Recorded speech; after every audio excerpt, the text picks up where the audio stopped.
Hello, and welcome to the DEP Innovators Guide to Identifying Business Models for Innovations in Crisis Response and Resilience Building. People living in communities that have been affected by crises often develop innovations that are impactful and address challenges caused by disasters. However, the innovations might end up sitting on the shelf in someone's home, or if they have been launched, fail to continue on. This is often because the innovator has not thought through how the innovation will generate enough income to sustain itself.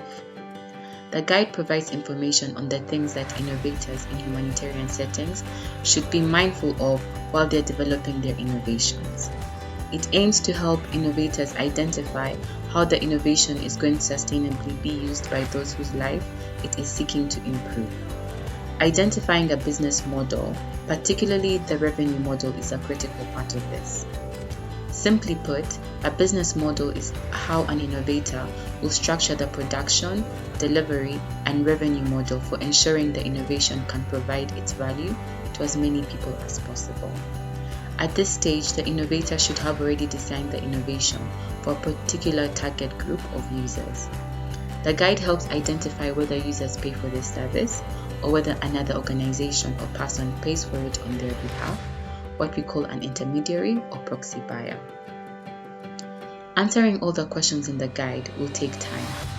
The innovator may need to come back to it again and again as the innovation and the business model develop. If the innovator has a mentor or a team, we suggest that they begin by reading through the guide together. They can then decide which of the sections is most important to start with. In most cases, innovators get some form of startup capital to pilot the innovation, either through savings, contributions from well-wishers, or initial funding from institutions or other investors. But it is important to think about the long term. The innovation will need some form of sustainable revenue and operational model that is a business model in order for it to continue to have the impact the innovator is seeking over the medium to long term. This is where the 4-level journey to sustainability comes in. The innovator will not go through the different levels systematically, but rather in a repetitive way until they find the right fit for their business.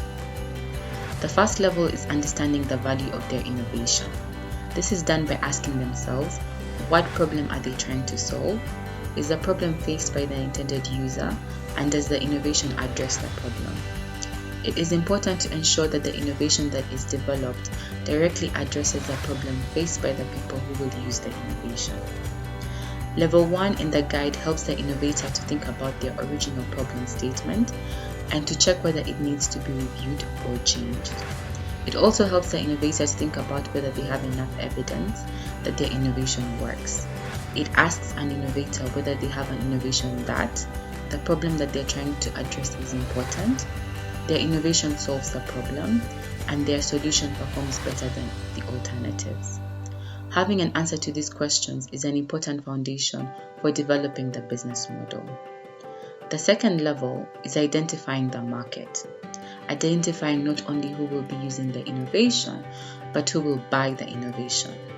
During this step, the innovator will carry out assessments that determine who has the financial resources and interest to buy the product or service in a manner that will sustain the business.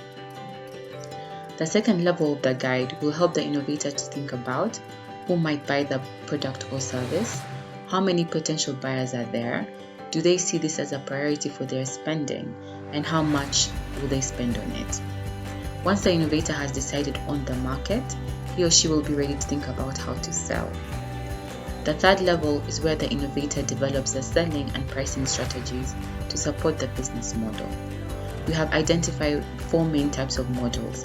These are selling directly to the consumer, two-sided markets where you need to provide value to 2 different users to successfully make a sale, proxy buyers where an external party such as an NGO or donor buys the innovation on behalf of the beneficiary, and supplemental funding where additional revenue is generated to support the innovation. This level of the guide will help the innovator to identify which are the most promising models to test in order to see which one best suits their innovation. For each of the different models, there are at least 2 revenue models to consider. The business model cards that accompany this guide can be used to help select viable options. There's another video you can watch to get more information. The fourth and final level is actually testing the business model or models. This should be done when the innovation is being piloted to test how best the selected business model or business models fit the innovation and customer base. This allows the innovator to study how well the selected business model or models fare in the real world and whether they show potential for generating enough revenue to run the business.